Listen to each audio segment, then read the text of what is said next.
नमस्कार मित्रांनो, भारतीय संविधानामध्ये आपण संसदीय लोकशाहीचा अवलंब केलेला आहे।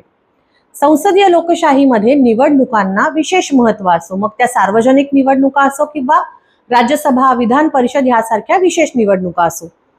सार्वजनिक निवडणुका गेली काही वर्षांमध्ये भाजप आणि त्यांचे मित्रपक्ष महाराष्ट्रातच काय तर देशभर कशा राबवत आहेत हे आपण सगळे बघत आहोत। पण विधान परिषदेसारखी एक महत्त्वाची निवडणूक सुद्धा काल महाराष्ट्रामध्ये कुठल्या पद्धतीने पार पडत आहे हे आपण बघितलं। एक वेगळाच पॅटर्न, बिनविरोध हा एक वेगळाच पॅटर्न महाराष्ट्रामध्ये राबवला जात आहे। आता काल 17 विधान परिषदेच्या जागांवरचा शेवटचा दिवस म्हणजे माघारीचा शेवटचा दिवस होता आणि त्यानंतर पुढे कोण कोण निवडणुकीच्या रिंगणामध्ये टिकेल हे दिसणार होतं। 17 पैकी तब्बल 8 जागांवरती महाविकास आघाडीच्या जे उमेदवार होते, अधिकृत उमेदवार होते, त्यांनी माघार घेतली।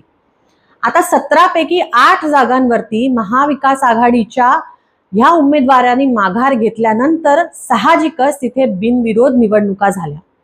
आता ज्या ठिकाणी छोटे मोठे उमेदवार उभे आहेत त्यांची ताकद, अपक्ष बघता निवडणूक कोण जिंकेल हे काय मी वेगळं सांगायची गरज नाही, पण ज्या ठिकाणी 7 ते 8 ठिकाणी महाविकास आघाडीच्या उमेदवारांनी माघार घेतली तिथे सरळ सरळ भाजप आणि त्यांच्या मित्रपक्षांना मदत करण्याची यांनी पूर्ण तयारी केलेली आहे। आता ह्या ना त्या कारणाने वेगळ्या पक्षांना जे काहीतरी आपल्या हिमतीवर करू पाहता अशा पक्षांना भाजपची बी टीम म्हणायला, हिणवायला जे कमी पडत नाहीत, ह्या तिन्ही पक्षांनी म्हणजे काँग्रेस, उबाठा शिवसेना आणि शरद पवारांची राष्ट्रवादी या नेत्यांनी, ह्या पक्षांनी आता भाजपची ए टीम म्हणून काम करायला महाराष्ट्रामध्ये सुरुवात केलेली आहे। कारण बघितली तर काय, आमच्यावर खूप प्रेशर आलं, आमच्या उमेदवारांना खूप धमक्या आला।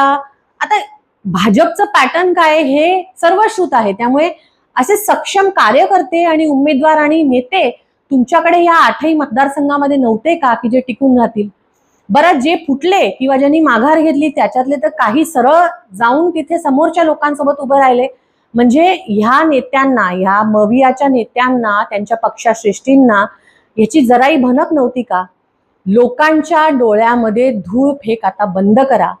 सरळ सरळ तुम्ही भाजपला मदत करत आहात हे कबूल करा आणि महाराष्ट्राची जनता आता डोळसपणे हे सगळं बघत आहे आणि येणाऱ्या निवडणुकांमध्ये या महाविकास आघाडीच्या तिन्ही घटक पक्षांना ह्याचा धडा शिकवल्याशिवाय महाराष्ट्राची जनता शांत बसणार नाही। ज्या ज्या ठिकाणी यांनी आपले उमेदवार दिले आणि त्या उमेदवारांनी माघार घेतली त्या ठिकाणी सरळ सरळ भाजप आणि त्यांच्या मित्रपक्षाला मदत करण्याचं काम केलेलं आहे। श्रद्धेय बाळासाहेब आंबेडकर नेहमी सांगतात की हे छुपे काय आणि उघड काय हे सगळे भाजप सोबत आहेत आणि ते खरोखर ह्या सगळ्यांनी काल स्पष्टपणे सिद्ध केलं।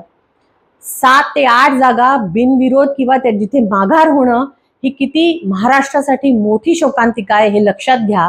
आणि अजून एक मुद्दा शेवटचा जो मला इथे मांडायचा तो म्हणजे खरं म्हणजे महाराष्ट्राची विधान परिषद हे एक असं सभागृह आहे जिथे तज्ञ मंडळी, विशिष्ट क्षेत्रामध्ये काम करणारी मंडळी की जे सार्वजनिक निवडणुकांमध्ये उतरू शकत नाहीत किंवा तिथून जिंकून जाऊ शकत नाही, अशा लोकांना सरकारी किंवा ह्या सगळ्या यंत्रणेतून मदत होऊन त्यांना विशेष म्हणून तिथे पाठवलं जावं आणि त्यांनी मग वेगवेगळ्या कायद्यांमध्ये त्यांनी सरकारच्या सगळ्या नीती पॉलिसीजमध्ये वंचित घटकांना सामावून घेण्यासाठी मदत करावी म्हणून हे सगळे विशेष मंडळी तिथे जावीत म्हणून ती विधान परिषद आहे।